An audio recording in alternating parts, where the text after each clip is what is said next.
Bonjour, bienvenue à ma vidéo du vendredi. Je ne sais pas si ça vous est déjà arrivé, mais à moi en tout cas oui, d'être dans une pente glissante et vous êtes en train de perdre pied, vous allez vous casser la figure, dégringoler la pente et vous cherchez à vous raccrocher, vous trouvez un petit arbuste, vous tendez la main, puis vous vous accrochez et dites « Ah, ouah, heureusement j'ai trouvé un appui, sinon j'allais me faire très mal. » Eh bien, dans la vie, c'est un peu la même chose. Il y a tellement de choses qui nous tirent vers le bas, qui veulent nous faire perdre pied, toutes les mauvaises nouvelles qu'on entend, les soucis, ce qui se passe dans ton pays, ce qui se passe dans ce monde, toutes ces injustices qu'on voit, la violence, tout ça, ça pourrait faire de nous déprimer, ça pourrait faire de nous mettre le moral, comme on dit, dans les chaussettes. Alors, quand on sent qu'on est en train de perdre pied, à quoi peut-on se raccrocher? Eh bien, je voudrais vous parler aujourd'hui du témoignage d'un homme. On trouve ce témoignage dans la Bible. C'est un homme qui a écrit le psaume 94. Et je voudrais vous lire ce qu'il dit au verset 17. Il dit ceci. Quand je dis mon pied est en train de glisser, ta bonté éternelle me sert d'appui. Quand je dis mon pied est en train de glisser, peut-être c'est ce que tu es en train de te dire. Tu es en train de perdre pied.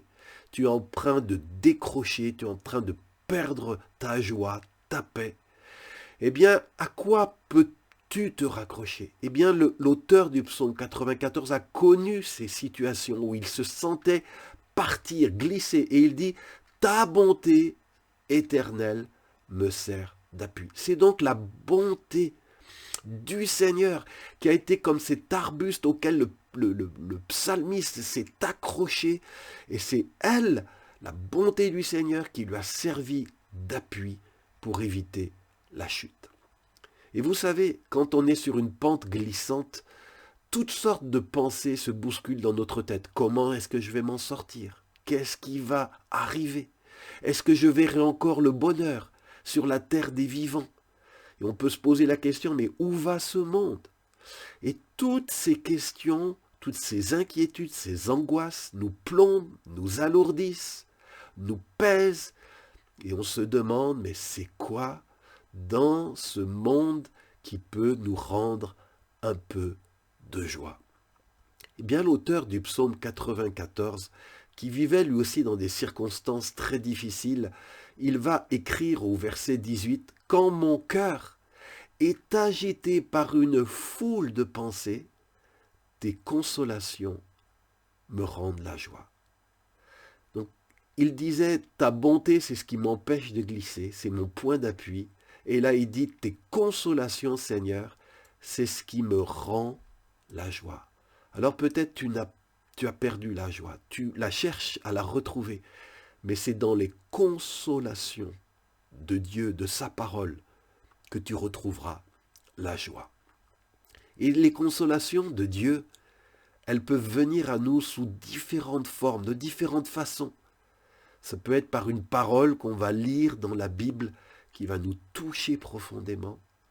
Ça peut être une parole de prophétie qu'on va recevoir qui va nous consoler, nous montrer le chemin. Ça peut être un événement heureux que Dieu va amener dans notre vie, une bonne nouvelle qui réjouit notre cœur. Ça peut être l'amitié, le soutien de quelqu'un qui nous aime. Et c'est comme Dieu utilise cette personne pour nous consoler, nous rendre la joie qu'on a perdue.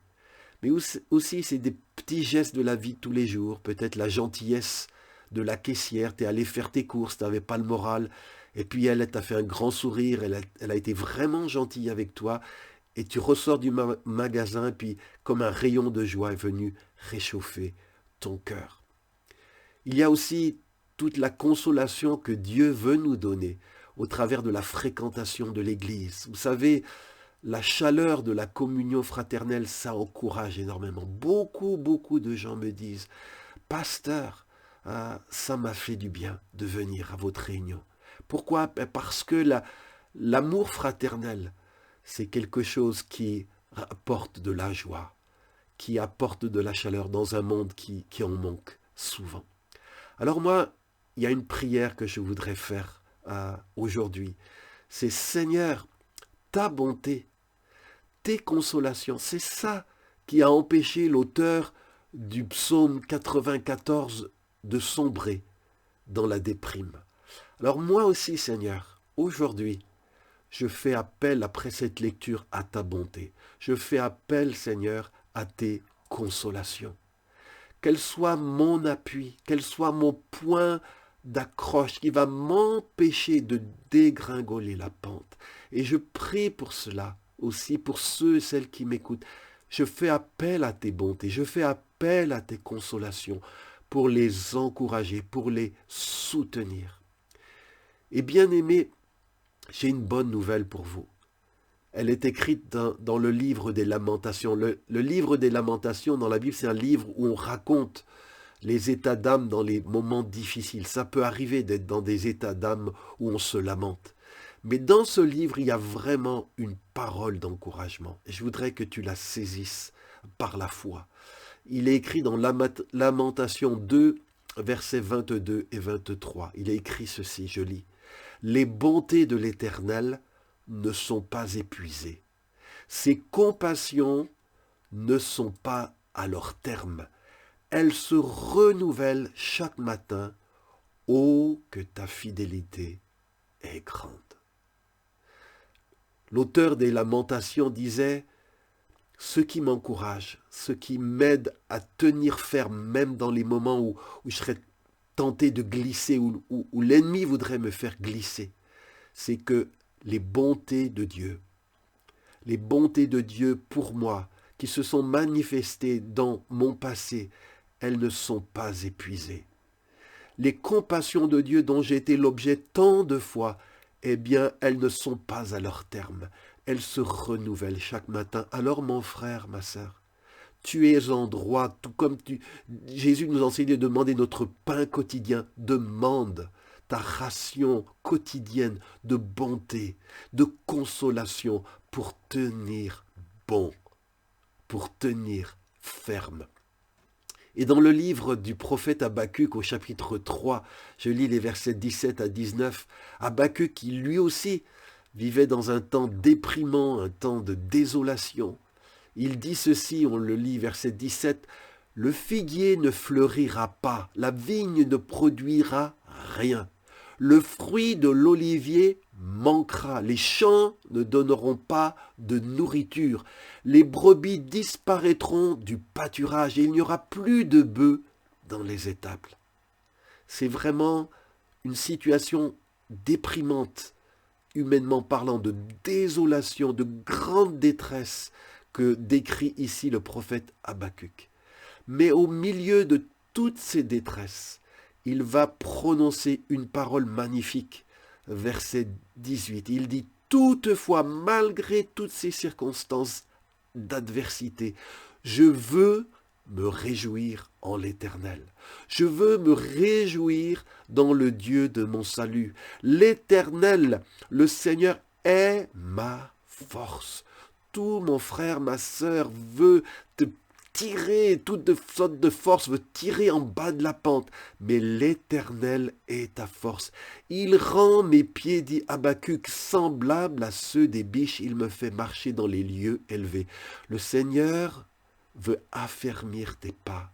Le Seigneur veut t'affermir en lui. Il ne veut pas que tu chutes. Il ne veut pas que tu glisses. Il veut rendre tes pieds fermes comme ceux des biches.